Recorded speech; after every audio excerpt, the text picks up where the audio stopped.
नमस्कार, कार्यक्रम हट सिटमा यहाँहरूलाई हार्दिक स्वागत छ। म जगदीश खरेल। मुलुक अब निर्वाचनमा होमिसकेको छ। नेताहरूको मनोनयन दर्तासँगै अब सम्पूर्ण नेताहरू विशेष गरेर आफ्नो क्षेत्रतिर लाग्न थालिसकेका छन्। जनता फकाउन थालिसकेका छन्, भोट माग्न लागिसकेका छन्। चिया चौतारी जताततै अहिले प्रदेशसभा र प्रतिनिधि सभाको निर्वाचनकै विषयमा बहसहरू चलिरहेका छन्। कुन पार्टी छान्ने, कस्तो नेता छान्ने, भोट दिँदा के कुरामा ख्याल गर्नु पर्यो र यो एउटा 5 वर्षमा आउने अनुपम मौका, सार्वभौम नेपाली जनताले आफ्नो नेता छान्ने मौका, यो सही सदुपयोग गर्नको लागि सायद तपाईँ पनि तम तयार भएर बस्नु भएको छ। त्यसैले हामी पनि आग्रह गर्न चाहन्छौँ, राम्रो नेता छान्नुस्, राम्रो पार्टी छान्नुस्, जसले यो मुलुकको भाग्य र भविष्य अनि आर्थिक समृद्धि सँगसँगै अगाडि लैजान सकोस्। आजको हट सिटमा मेरो साथमा कुराकानी गर्नको लागि नेकपा एमालेका वरिष्ठ नेता एवं पूर्व प्रधानमन्त्री माधव कुमार नेपाल हुनुहुन्छ। स्वागत छ कमरेड। धन्यवाद। मनोनयन दर्ता गरियो। पहिलो प्रश्न नै सोध्छु तपाईँलाई। अब प्रतिनिधि सभाको सांसदका लागि काठमाडौँ क्षेत्र नम्बर 2बाट तपाईँले उम्मेदवारी दिनुभएको छ। तपाईँको उम्मेदवारी किन? पहिलो प्रश्न त्यो 2 नम्बर क्षेत्रका जनताले तपाईँलाई सोधे, यो क्षेत्रबाट तपाईँ उठ्नु भएको छ, तपाईँको उम्मेदवारी किन? तपाईँ उम्मेदवार भएर जितेपछि हामीलाई के फाइदा भनेर उहाँहरूले सोध्नुभयो भने उहाँको लागि जवाफ के छ?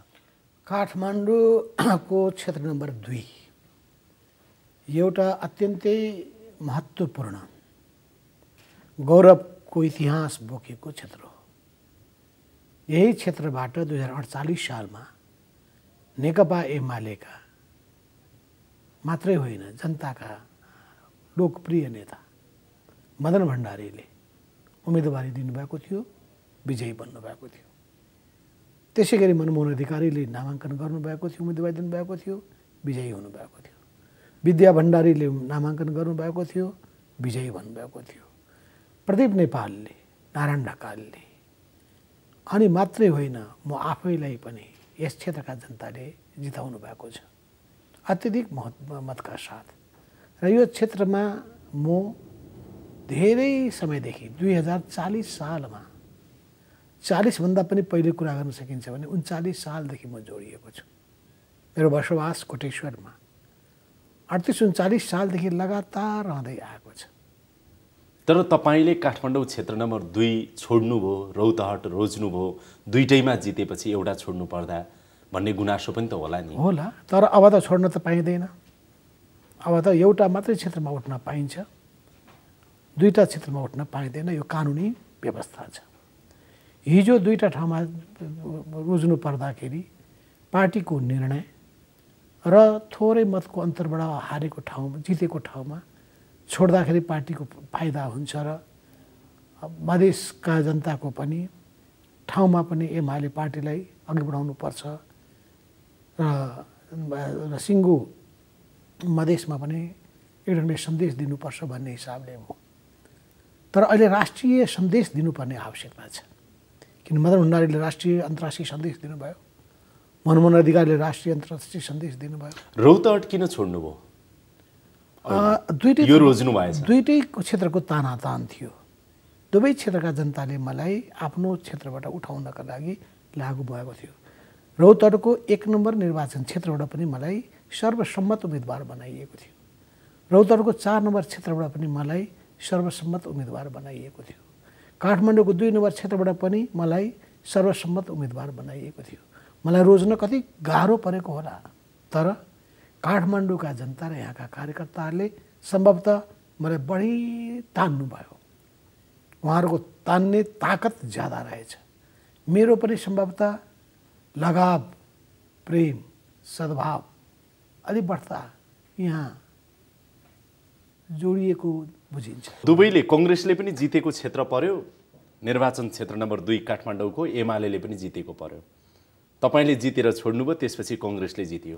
यो सँगै दुवैले दाबी गर्न सक्ने आधार देखियो। त्योभन्दा पहिले माओवादीले पनि जितेको थियो एकचोटि। तपाईँलाई नै हराएर। अनि माओवादी एमाले एक ठाउँमा आइसकेपछि के हुन्छ र तपाईँ सोच्नुहोस्।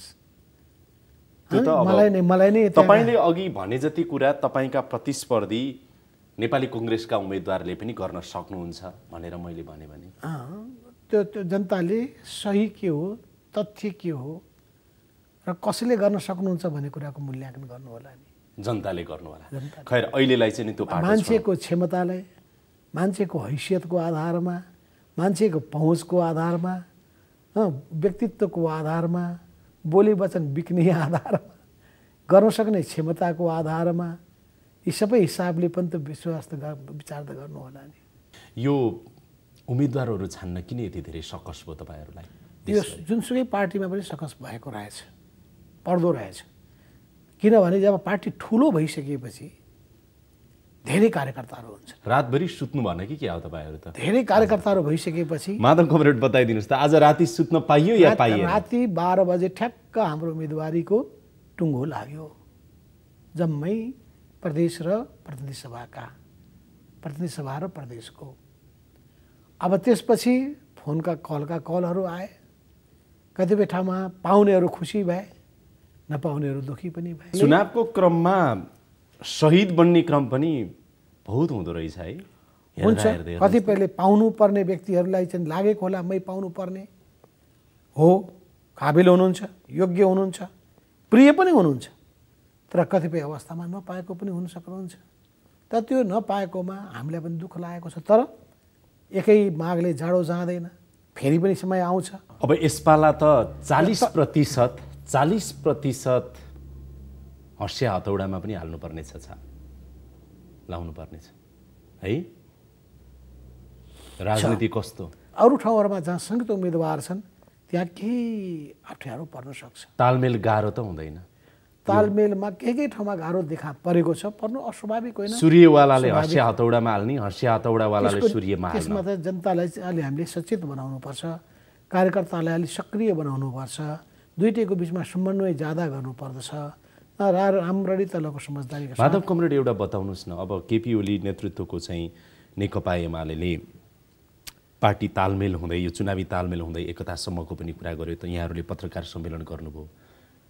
यो मन जोडिन त गाह्रो पो हुन्छ, साँच्चीकै जोडिराखिएको छ? जोडिएको छ। यो पहिलो अग्निपरीक्षा थियो। यो सिटको तालमेल मिलाउनु भन्दा गाह्रो कुरा केही पनि थिएन। यसमा हामी लगभग उत्तीर्ण भएका छौँ। परिणाममा पनि उत्तीर्ण भयौँ भने एक्सलेन्ट डिस्टिङसन दिए हो, त्यसपछि पनि फेरि यात्रा अगाडि बढ्छ। स्थानीय तहको चुनावको कुरा गर्दा नेकपा एमाले पहिलो शक्ति भयो, यहाँहरूले प्रमाणित गर्नुभयो। 60-40ले काम गरेन र यो तालमेलले काम गरेन भनेदेखि भोलिको अवस्थामा यो तालमेललाई जस्टिफाई गर्न त नेकपा एमालेलाई पनि गाह्रो होला नि। 40% गुमाएका नेकपा एमालेका नेता कार्यकर्ताले यहाँहरूलाई क्वेसन सोध्लान् नि, यो त जस्टिफाई गर्नुपर्छ नि। कुरा के छ भन्दाखेरि 40-60मा मात्रै होइन, अरूसँग तालमेल मिलाउँदाखेरि पनि केही न केही सेक्रिफाइस गर्नैपर्छ। त्यसमा पनि ठुलो पार्टीले त झन् ज्यादा सेक्रिफाइस गर्नुपर्छ।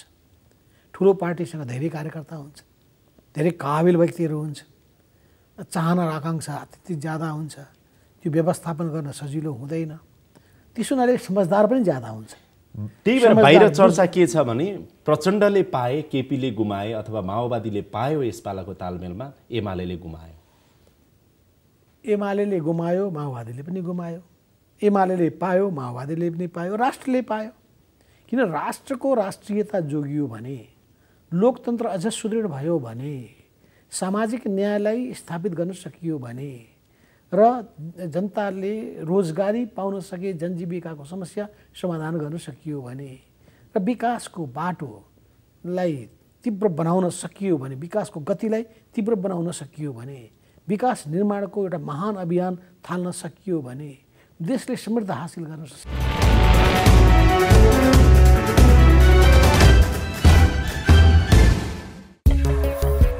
हट सिटका प्रायोजक बर्जर पेन्ट्स। हट सिटका प्रायोजक बर्जर पेन्ट्स।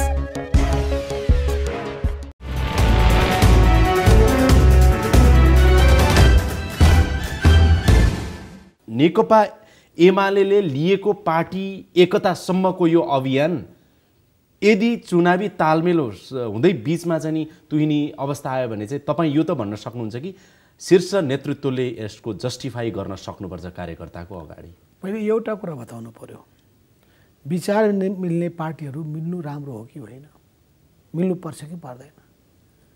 अनि एउटै उद्देश्य राखेका पार्टीहरू मिल्नुपर्छ कि पर्दैन? एउटै उद्देश्य राखेका पार्टीहरू, विचार मिल्ने पार्टीहरू मिल्छन् भने खुसीको कुरा हो। कसैले पनि मिल्नु असाध्यै राम्रो, बेला बेलामा क्रम भङ्ग हुने गर्छ यो नेपाली राजनीतिमा, त्यो चाहिँ अलिकति गाह्रो। यसलाई क्रम भङ्गको रूपमा होइन, क्रमको निरन्तरताको रूपमा लिनुपर्छ र कम्युनिस्ट आन्दोलनलाई एकीकृत बनाएर लिएर जानुपर्छ। सबै वाम शक्तिहरूलाई एकताबद्ध बनाएर लानुपर्छ। यो नेकपा एमालेको पार्टी एकीकरणसम्म जानुपर्छ, लानुपर्छ। अहिलेको गृह कार्य के छ तपाईँहरूको? अहिले त हाम्रो सम्पूर्ण ध्यान निर्वाचन क्षेत्रको तालमेलमा केन्द्रित भयो, उम्मेदवारको चयनमा केन्द्रित भएको छ। अब हामी एकता संयोजन समितिबाट त्यो दिशामा अगाडि बढ्नेछौँ। यसै क्रममा अर्को महत्त्वपूर्ण कुरा हामीले गरेका छौँ, त्यो हो चुनावी घोषणापत्र। साझा चुनावी घोषणापत्र हामीले जारी गरेका छौँ। यस अर्थमा पनि एक एक कदम गरिकन हामी एकताको दिशामा अगाडि बढिरहेका छौँ। एकीकरण हुन्छ पार्टी।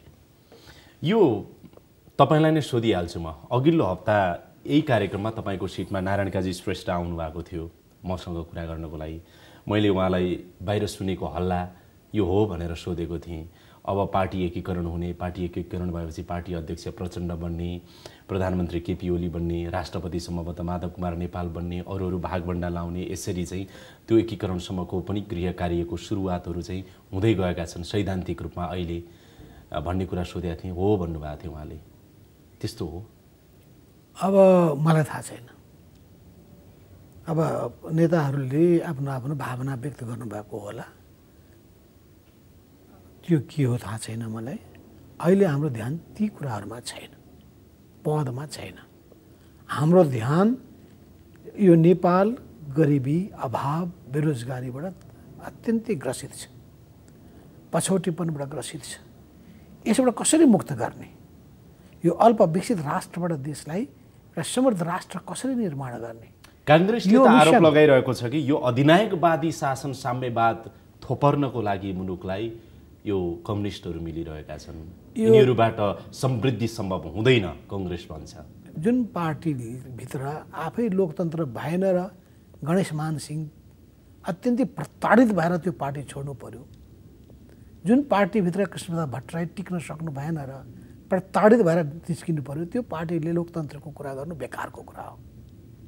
आफ्नो नेताको सम्मान गर्न नसक्ने, आफ्नो नेताको महत्त्वलाई नबुझ्ने, अपमानित गर्ने, भूमिकालाई अवमूल्यन गर्ने, त्यो पार्टीले अरूमाथि लोकतन्त्रको बारेमा प्रश्न उठाउने कुरा त त्यो सरासर यसलाई भन्छ दिमागी टाटपल्टाइयो। अधिनायकवादी साम्यवाद लागू गर्नको लागि नै तपाईँहरू एकीकरण गरिराख्नु भएको छ। जुन पार्टीले जनताको बहुदलीय जनवादको विचारलाई एउटा निष्ठाको रूपमा लिएको छ, प्रतिबद्धताको रूपमा लिएको छ, दृष्टिकोणको रूपमा लिएको छ, सिद्धान्तको रूपमा ग्रहण गरेको छ, व्यवहारको रूपमा देखाएको छ, प्रत्येक क्रिटिकल जङ्क्चरहरूमा लोकतन्त्रको स्थापनाका लागि, लोकतन्त्रको सुदृढीकरणका लागि परेको छ, लोकतान्त्रिक आचरण र व्यवहार प्रदर्शन गरेको छ, त्यो पार्टीमाथि लान्छना लगाउनु भनेको यो नेपाली कङ्ग्रेसले 51 सालमा जब डुब्न थालेको थियो त्यो बेला भने बुढापाकालाई मारिदिन्छ, महिलाहरू भनेका श्रीमती कोही पनि हुने छैनन्, छोरीबेटी केही पनि मलाई गन्दैनन् भनेर जुन कुप्रचार गरेका थिए, तर जनताले लत्याइदिए त्यसलाई। र त्यसै गरी अहिले अब अन्तिम बेलाको निब्ने लागेको बत्ती जस्तो काङ्ग्रेसले यो अन्तिम अस्त्रको प्रयोग गर्न खोजेको छ। यता नागवाद लाग्छन् भन्ने आरोप, अर्कोतर्फ निजी पुँजी सम्पत्तिलाई राष्ट्रियकरण गर्छ भन्ने आरोप, यी दुईटै आधारहीन गलत। विशेष गरेर चिन्ता चाहिँ नि आर्थिक हिसाबले नीतिको कुरा गर्दाखेरि पनि अलिकति आर्थिक उदारीकरण भन्दाखेरि पनि अब निजी सम्पत्तिका कुरा अथवा प्रतिस्पर्धात्मक अर्थनीतिका कुराहरू अथवा वैदेशिक लगानीका कुराहरू, यी कुराहरूमा चाहिँ नि अङ्कुश लगाउने काम सायद कम्युनिस्ट सरकार आयो भने गर्छ कि भन्ने आरोप कङ्ग्रेसको छ। यो दुईटै कुरा गलत हो, 100% गलत हो। अब खुला बजार अर्थनीति अवलम्बन गर्नेले अनि वैदेशिक पुँजी र स्वदेशी पुँजीलाई प्रोत्साहित गर्ने पार्टीले र सबैको उत्पादकत्व क्षमतामा वृद्धि होस् भन्ने चाहना राख्ने पार्टीले धेरैभन्दा धेरै लगानीका अवसरहरू जुटाउनका लागि सबै प्रक्रिया सहज बनाउनुपर्छ भन्ने मान्यता बोक्ने पार्टीले आफ्नो घोषणापत्रमा ती सबै कुरा उल्लेख गरेर प्रतिबद्धता व्यक्त गर्ने पार्टीले अधिनायकवाद लादला, निजी पुँजीको राष्ट्रियकरण गर्ला भन्ने कुरा सरासर गलत आरोप हो। यसमा कोही भ्रममा पर्नु जरुरी छैन। नेकपा एमाले अहिलेको लिएको नीतिभन्दा पछाडि हट्ने छैन। तर तपाईँहरूले सबैलाई अचम्बित चाहिँ पार्नुभयो है माओवादीसँग तालमेल गरेर अनि एकीकरणको ढोका पनि खुलाएर। अचम्बित होइन, सबै पार्टीले मिलेर कानुन बनाए। कानुन के बनाए भन्दाखेरि माओवादी र एमाले पनि मिल्छन् र कुनै समय एक कदम अगाडि रहेर बडो आक्रोशित रूपमा माओवादीलाई गाली गर्न एमालेका नेताहरू कहिले पनि पछि परेनन्। सधैँ बन्दुकले यो देश चल्छ, बन्दुकी राजनीतिले देश चल्छ भनेर यहाँहरूले बारम्बार माओवादीलाई गाली गरिराख्नुभयो। त्यो त माओवादीले पनि आफूलाई त रूपान्तरण त गर्यो। हिजो हामीले पनि आफूलाई रूपान्तरण गर्यौँ। राज्य सत्ताको जन्म बन्दुकको नालबाट हुन्छ भन्ने मान्यता बोकेका हौँ हामी। र आज भन्नुहोस् न, 52 सालदेखि 62 सालसम्म कयौँ नेकपा एमालेका नेता कार्यकर्ता पनि माओवादीले मारे नि। मारे, त्यो गलत काम भयो। तिनका टुहुरा, तिनका विधवा, तिनका बेसारा बाउआमाले आजको दिनमा आएर हेर्दाखेरि कसरी जस्टिफाई हुन्छ? यो प्रश्न त पहिले पनि उठ्न सक्थ्यो नि। जतिखेर माओवादी र एमालेको सरकार बनेको थियो, जतिखेर एमाले माओवादी सहितको सरकार बनेको थियो। सरकार बन्नु र एउटै पार्टी बन्नु त फरक कुरा हो नि माधव। यसको मतलब रूपान्तरण हुनु हो नि त। पार्टी बन्नु त झन् रूपान्तरण हुनु हो। सरकारमा सामेल हुनु रूपान्तरण नहुनु पनि हुन सक्दथ्यो। त्यो समयको तालमेल मात्रै हो, खास बेलाको हो। तर पार्टीमा एकीकरण हुनु भनेको त वैचारिक रूपान्तरण हुनु हो, आचरणमा रूपान्तरण हुनु हो। तपाईँको र प्रचण्डको त मन मिलेको होला, किनभने सत्ता छ, सरकार छ, कुर्सी छ, काठमाडौँमा हुनुहुन्छ। कुनै समय माओवादी र एमाले बीच द्वन्द्व चल्दा जीवन गुमाएका परिवारहरू माओवादी र एमाले, ती जनता कार्यकर्ताको मन मिल्न त समय लाग्ला, गाह्रो पो छ होइन है? त्यो त हामीले मिलाउनुपर्छ। मनमा अनेकौँ किसिमका पीडा पनि होला, गुनासा पनि होलान्।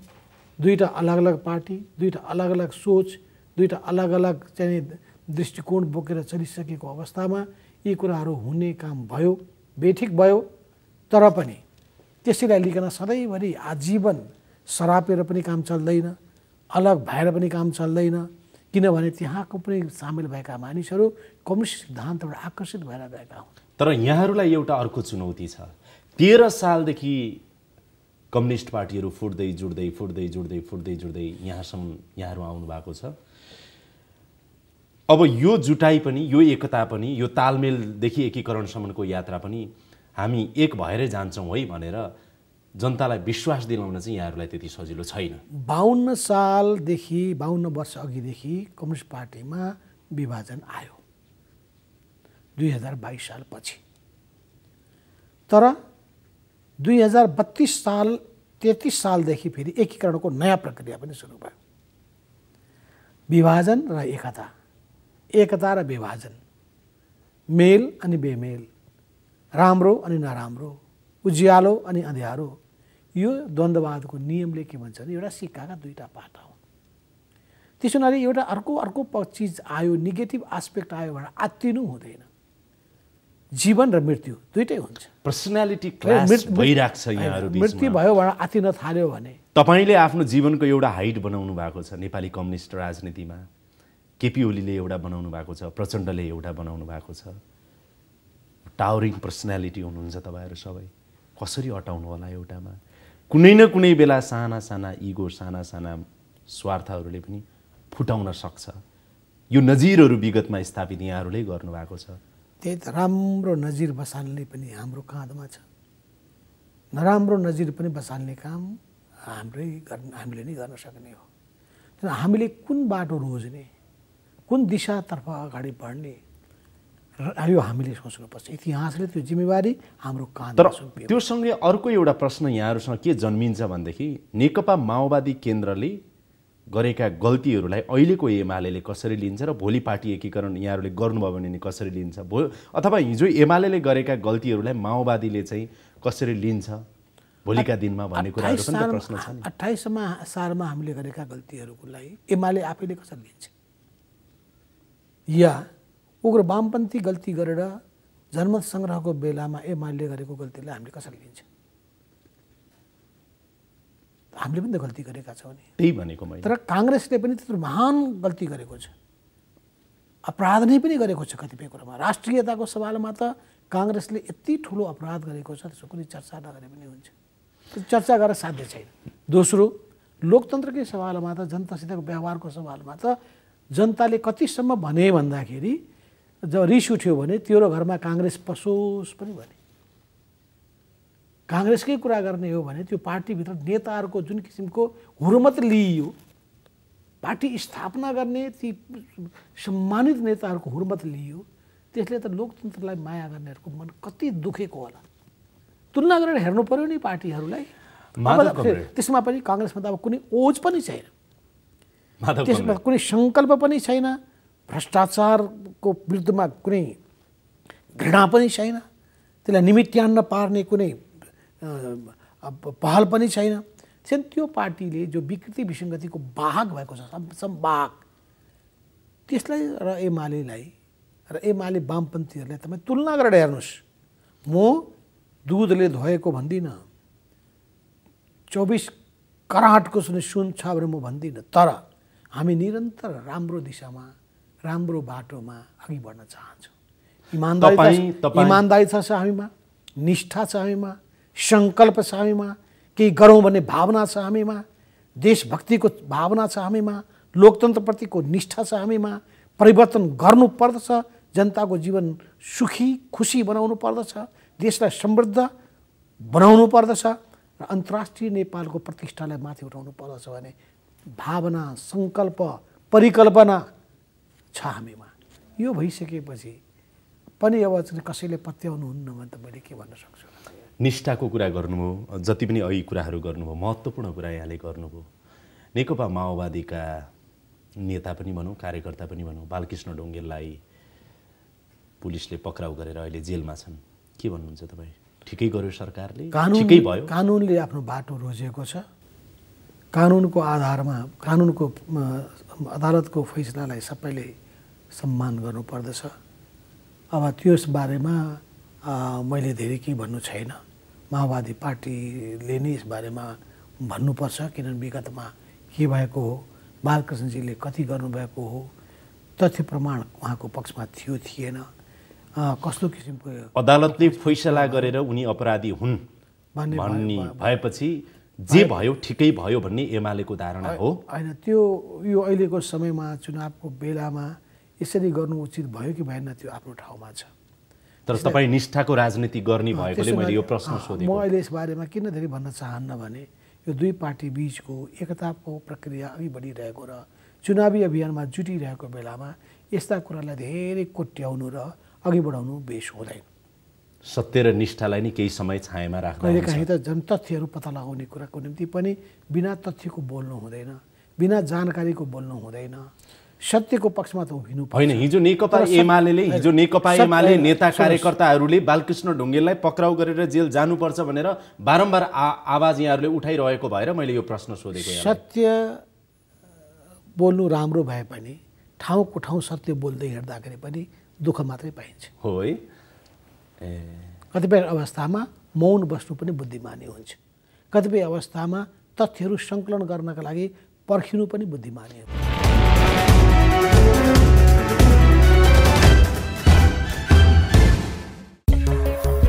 हट सिटका प्रायोजक बर्जर पिङ्स।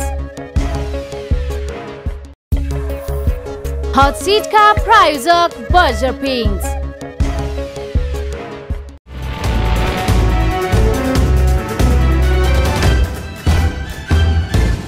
नेकपा एमालेको घोषणापत्र सायद आउला र योभन्दा अगाडि पनि शीर्ष नेताहरूको जति पनि स्पिच सुनिराख्दाखेरि म के सुन्छु भने माधव कुमार नेपालको, जलनाथ खनालको, केपी ओलीको सामाजिक न्यायको कुराहरू यहाँहरूको रिपिटेडली सुनिन्छ, त्यो भएर मात्रै यो प्रश्न सोधेको मैले। र म हुँ त्यो व्यक्ति हुँ जसले जघन्य अपराध कसैले गरेको छ भने, त्यो माओवादी होस्, एमाले होस्, काङ्ग्रेस होस्, जोसुकै होस्, जघन्य अपराध गर्ने व्यक्तिलाई छोड्नु हुँदैन पक्षमा हो, व्यक्तिको जोसुकै होस्।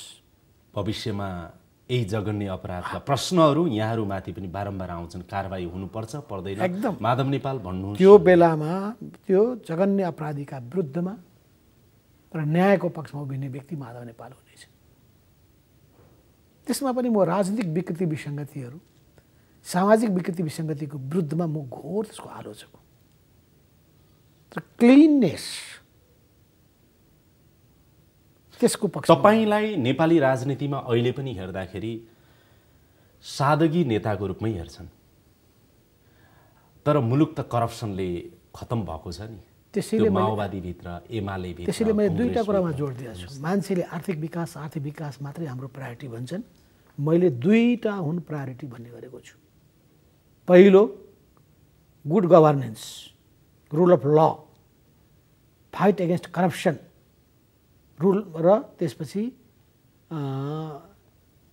विधि र प्रक्रियाको पालना, छिटो काम, छिटो इम्प्लिमेन्टेसन, ढिला सुस्तीको अन्त्य, यो पहिलो कुरा हो। दोस्रो आर्थिक विकासको निम्ति प्रपर भिजन, प्लानिङ, इम्प्लिमेन्टेसन, यो दुईवटा चिजको कम्बिनेसन भयो भने मात्रै हुन्छ। विकास भन्ने र भ्रष्टाचारमा चुर्लुम्ब डुब्नेहरूले देश डुबाउँछ। अलिकति जनताको तर्फबाट म अलिकति केही भनौँ यहाँलाई, सायदै आम जनताहरू चाहिँ के चाहन्छन् भनेदेखि जस्तो लाग्छ मलाई भने, यो मेरो व्यक्तिगत कुरा पनि हो, राष्ट्रभक्त नेता हुन्, स्वावलम्बी राजनीति होस्, देश त बन्थ्यो पनि होला। हस्, ठिक हो, हाम्रो त भएनन्, देश गुनासो गर्छन् जनता, हो तपाईँलाई त्यस्तो लाग्छ? तर यो पनि देखेका छन् कि देशको हितको पक्षमा दृढताका साथ उभिने यो देशमा कुनै पार्टी छ भने त्यो नेकपा एमाले हो। राष्ट्रियताको जगेर्ना गर्ने कुरामा, भौगोलिक अखण्डताको रक्षा गर्ने कुरामा, सबै जाति बीचको एकता र सद्भावलाई वृद्धि गर्ने कुरामा, सामाजिक कटुतालाई अन्त्य गर्ने कुरामा दरो गरी उभिने पार्टी कुनै छ भने त्यो नेकपा एमाले हो। तर यहाँहरूलाई अहिले पछिल्लो समय के आरोप पनि छ भनेदेखि चीनको चाहनामा वाम गठबन्धन बनाउनु भयो माओवादीसँग मिलेर, मैले अघि उता ढल्किनु भयो, अझ तपाईँ भन्दा नि केपी ओली त बढी नै ढल्किनु भयो भन्ने आरोप त बजारमा छ। चीनको चाहनाले, कसैको चाहना, नेपाली जनताको चाहनामा जो अगाडि बढ्यो त्यो नै ठिक छ। यहाँ चीनको चाहना भावनाहरूले पनि काम पनि गर्दैन। किन यहाँको कानुनले के गर्यो भने 3% जसले मत ल्याउँछन् र एउटा सिटमा जित्छ, ऊ राजनीतिक दलको अस्तित्व रहनेछ। यसले पार्टीहरूलाई एकजुट हुनको लागि प्रेरित गर्यो, अभिप्रेरित गर्यो। त्यसमा पनि त्यो त सकारात्मक पाटो भयो, राम्रा कुरा भए। तर बाहिर मैले बजारको हल्ला तपाईँ एउटा शीर्ष नेता भएकोले पनि भनेको, किनभने शेरबहादुर देउवा, प्रचण्ड, केपी ओली तपाईँ सँगै बस्नुहुन्छ होला, कुरा पनि गर्नुहुन्छ होला। लोकतान्त्रिक गठबन्धन भन्ने छ, कङ्ग्रेस, राप्रपा प्रजातान्त्रिक लगायतका अरू पनि अलिकति भारतको चाहनातिर अब काउन्टर दिनु पर्यो, अनि गोटी मात्रै बन्ने चाहिँ नेपालको नेताको अवस्था यस्तो छ। राप्रपाका उम्मेदवार झापा जिल्लामा राजेन्द्र लिङ्गदेन क्षेत्र नम्बर 3 मा हामीले समर्थन गरेका छौँ। उहाँले सिङ्गो झापा जिल्लालाई एमालेको सूर्य चिन्हका मात्रै होइन, वाम गठबन्धनका उम्मेदवारलाई समर्थन गर्नुभएको छ। त्यसको प्रभाव देशव्यापी रूपमा राप्रपा, कमल थापाजीले नेतृत्व गर्नुभएको राप्रपा र नेकपा एमालेका कार्यकर्ताको माझमा पनि यो चुनावमा पनि सकारात्मक एउटा एक किसिमको चाहिँ भन्ने हो भने भावना पैदा भएको छ। त्यस हुनाले राप्रपालाई त्यो क्याटेगोरीमा नजोडौँ। जहाँसम्म अरूको कुरा हो, काङ्ग्रेसले आफ्नै गठबन्धनलाई मिलाउन सकेका छैन। राजपा, फोरम र काङ्ग्रेसको बिचमा नै सिटको तालमेल मिल्न सकेन। अब आज बल्ल थाहा होला हिजो कसरी उम्मेदवारको मनोनयन भएको छ थाहा हुन्छ, तर अधिकांश ठाउँमा नमिल्ने कुरा। आज एउटा कुरा चाहिँ बताइदिनुहोस् न त माधव कमरेड, यो राजनीतिक ध्रुवीकरण जुन रूपमा भइरहेको छ नि, यो नेपालभित्रको आन्तरिक चाहना, आवश्यकता, भविष्यलाई इङ्गित गर्दै भएको हो आन्तरिक चाहना म तपाईँलाई बताउँ 2063 सालमा बानेश्वरमा मध्य बानेश्वरमा बसेको एमाले र नेकपा माओवादीको बीचको बैठकमा मैले नै प्रस्ताव राखेको थिएँ 63 सालमा 63 साल 11 वर्ष अघि दुई पार्टीलाई एकताबद्ध बनाऊ। त्यसको निम्ति अहिलेदेखि नै सैद्धान्तिक छलफल बहस गर्ने क्रम सुरु गरौँ र त्यसलाई माओवादीका सबै नेताले पोजिटिभली लिनुभयो। तर किन 11 वर्ष लाग्यो त? तर मान्छेले 100 ठक्कर खाएपछि बल्ल मान्छेको बुद्धि खोल्छ भने जस्तै यो दुईटै पक्षले आवश्यकता महसुस गरे। अब किनभने महसुस गरे भने कि नेपाली कांग्रेस दक्षिणपन्थी बाटोमा तीव्र गतिका साथ गइरहेछ। अझै कस्तो भएको छ भने नेपाली कांग्रेस हिजो उदारवादी नीतिमा थियो, उदारवादबाट ऊ यथास्थितिवादमा परिणत भयो। अब यथास्थितिवादबाट ऊ प्रतिक्रियावादको एजेन्टको भूमिका निर्वाह गर्न थालिरहेको छ। यस्तो अवस्थामा प्रगतिशील दृष्टिकोण बोक्नेहरू, लोकतन्त्रका मूल्य र मान्यताको रक्षा गर्न चाहनेहरू, राष्ट्रियताको सम्वर्धन गर्नेहरू एक ठाउँमा नउभिकन यो देशको र देशका जनताको कल्याण हुन सक्दैन र नेपालीहरूको पनि अन्तर्राष्ट्रिय ख्याति, नेपाल राष्ट्रको अन्तर्राष्ट्रिय प्रतिष्ठा माथि उठ्न सक्दैन। यो कुराको रियलाइजेसन जब दुईटै पार्टीलाई भयो त्यसपछि उनीहरू एकजुट भएका हुन्, एकताबद्ध हुनका लागि प्रक्रिया सुरु गरेका हुन् र यो अत्यन्तै जरुरी छ। फेरि म तपाईँलाई बताइदिउँ, बीचमा पनि पटक पटक दुईटै पार्टीलाई मिलाउँ भन्ने प्रयास जारी थियो। म र प्रचण्डजीको बिचमा पटक पटक कुरा हुँदाखेरि पनि दुईटै पार्टीलाई किन नमिलाउने, त्यो प्रक्रिया त्यो प्रयास जारी थियो। कुरा त ठिक हो भन्दै उहाँहरूको पनि तर्फबाट पनि विचार मन्थन चलिरहेकै थियो। त्यसैले कुनै पनि चिज हठात चाहिँ हुँदैन, त्यसैले प्लानमै भएको हो। अहिले हेर्दाखेरि हठात जस्तो भयो। किन दसैँमा त यहाँहरूले सरप्राइज नै दिनुभयो नि? किन भन्दाखेरि चुनाव आइसकेका थियो। चुनाव अझै बुद्धिमानी के हुन्थ्यो भने लोकल चुनावभन्दा पहिले गर्न सकेको भए राम्रो हुन्थ्यो। तर लोकल चुनावले पनि हाम्रो प्रक्रियालाई तीव्र बनाइदियो। अब अन्तिममा आएको छ। एमाले पार्टीले 46% लगभग 46% सिट जित्यो। माओवादी पार्टीले झन्डै 16% 15-16% जित्यो। भनेपछि 61-62% सिट त दुई पार्टीले लोकल चुनावमा जितेका हुन् भन्ने कुरा त तथ्यले बतायो। र ट्रेन्ड के देखियो भन्दाखेरि कि अब दुईटै पार्टी मिल्ने हो भने परिवर्तनको एजेन्डालाई लागू गर्न सकिन्छ। नभए मिलेको खण्डमा कि नभए कांग्रेस जस्तो विदेशीहरूको दलाली गर्ने अनि त्यसपछि प्रतिक्रियावादीहरूको सेवा गर्ने, विकास निर्माणको काममा बाधक हुने, भ्रष्टाचारको संरक्षण गर्ने र विधिको शासनलाई उल्लङ्घन गर्ने, संविधानको प्रावधानको लाई कुल्चिने यो काम अगाडि बढ्नेछ। त्यस हुनाले पनि यो संविधानलाई जोगाउन, संवैधानिक मूल्य र मान्यताको रक्षा गर्न, मुलुकलाई विकासको दिशामा अघि बढाएर लिएर जान, नेपालको अन्तर्राष्ट्रिय प्रतिष्ठा बढाउन यो दुईटै पार्टी जिम्मेवार पार्टीले भूमिका खेल्नुपर्छ भन्ने रियलाइजेसन भएको। तर कांग्रेसको मुखबाट यदि यहाँलाई भनौँ भनेदेखि प्रजातन्त्रको रक्षा गर्न, संविधानको कार्यान्वयन गर्न, विकास र समृद्धिको लागि अगाडि बढ्न, अझ आर्थिक उदारीकरण सहितको चाहिँ नि आर्थिक समृद्धि हासिल गर्न एमाले जस्तो नक्कली राष्ट्रवाद भएको पार्टी, एमाले जस्तो चाहिँ नि एकता, राष्ट्रिय एकता भाड्ने पार्टी, माओवादी जस्तो 10 वर्षको इतिहास हेरेर अवसरवादी पार्टी छान्ने होइन, कांग्रेस छान्नुपर्छ भनेर कांग्रेसले आफ्नो घोषणापत्रमा भनेको छ। यहाँहरूलाई नक्कली राष्ट्रवाद र राष्ट्रिय एकता भाड्ने पार्टी हो एमाले, माओवादी अवसरवादी पार्टी हो भनेको छ। नक्कली राष्ट्रवादी भइदिएको भए अनि सिमानामा नाकाबन्दी हुँदाखेरि सामना गर्ने काम कसले गर्यो? कुनै पनि पार्टीका बारेमा आरोप लगाउँदाखेरि तथ्यसहित लगाउनुपर्छ र कुनै पनि पार्टीका बारेमा मुख खोल्दाखेरि तथ्यसहित खोल्नुपर्छ। आजसम्म भ्रष्टाचारमा चुर्लुममा डुबेको कुनै पार्टी छ भने कुन? तथ्यले के बताउँछ? कांग्रेस र त्यसका नेता विदेशीको दलाली चाकरी गर्ने आरोप तथ्यले बताउँछ। म भन्छु तथ्यले बताउँछ। विदेशीहरुको अब चाकरी यसो नगरौँ अहिले। अब म कांग्रेस नबनौँ, तपाईँ एमाले बन्नु भएको छ, यो आरोप प्रत्यारोपतिर अहिले नजाउँ। नेपालको वास्तवमा त्यतिखेर पञ्चायत शासनमा, राजाको शासनमा ल्याएका उद्योग धन्दाहरू कसले हजम गर्यो? एकपछि अर्को सिद्ध्याइदियो, सारा रोजगारीका क्षेत्र समाप्त पारिदियो। तपाईँ यसो भन्नुहुन्छ, तर डाक्टर रामशरण महतो अहिले पनि के भन्नुहुन्छ भने जो 5-6 पटक अर्थमन्त्री बनिसक्नुभयो, उदारीकरणले हेर्नुहोस् आज स्कुल खुलेका, कलेज खुलेका, ब्याङ्क खुलेका, मिडिया खुलेका, यी कहाँ गयो रेकुटी कागज कारखाना? कहाँ गयो बाँसबारी छाला जुत्ता कारखाना? कहाँ गयो वीरगञ्ज चिनी कारखाना? कहाँ गए यी सबै कृषि औजार कारखाना? यी सबै जरुरी थिएनन्? अझै उहाँहरूको बस चलेको भए आरएनएसीलाई बन्देकी राखिसक्नुहुन्थ्यो, बिटिसीलाई बेचिसक्नुहुन्थ्यो, टेलिकम्युनिकेसनलाई समाप्त पारिसक्नुहुने थियो।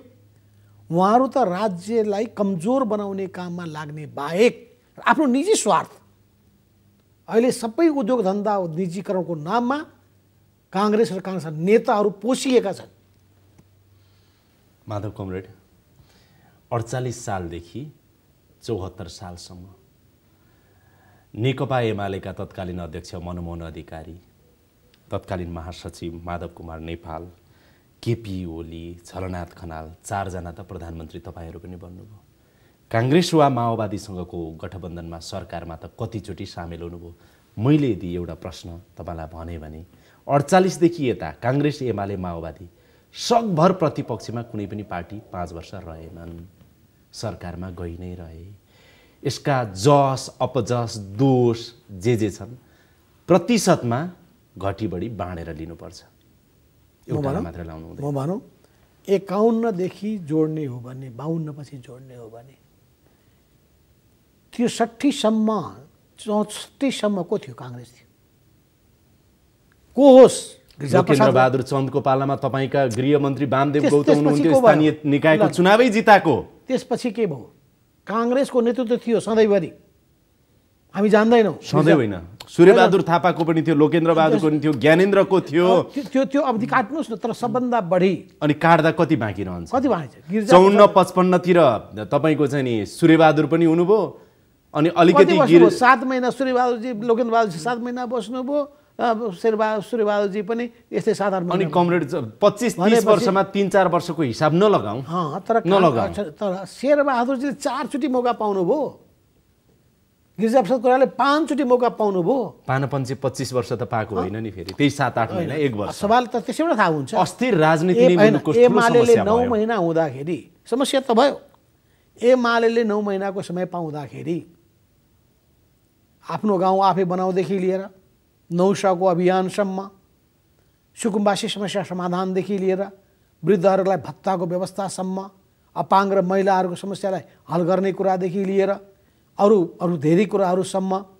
अनि म प्रधानमन्त्री हुँदाखेरि राष्ट्रमा छाएको त्यो त्रास र आतङ्कको वातावरणलाई, देशी विदेशीहरूको दबावलाई सामना गर्ने कुरा र राष्ट्रिय चुनौतीको सामना गर्ने कुरादेखि लिएर माओवादीले सडकबाटै बढार्ने भनेको थियो। पार्दा लागेन, किनभने एमाले थियो त्यहाँ सरकारमा। आज एक हुनु रहेछ होइन, त्यही पनि त ताकत भयो त। हामी दुईटैले पौठे जोरी खेल्यौँ, पौठे जोरी त खेल्यौँ नि।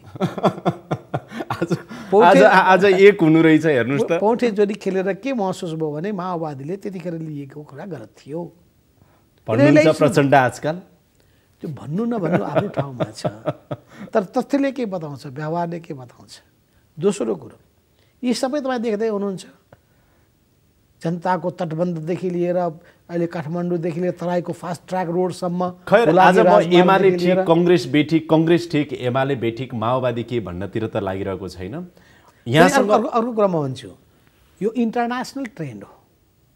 पार्टीहरू एकजुट हुनु, गठबन्धनहरू बन्नु, थोरै पार्टीहरू इमर्ज गर्नु। भारतमा 2टा गठबन्धन छ, एउटा बीजेपीको नेतृत्वको गठबन्धन छ, अर्को कांग्रेस आएको गठबन्धन छ।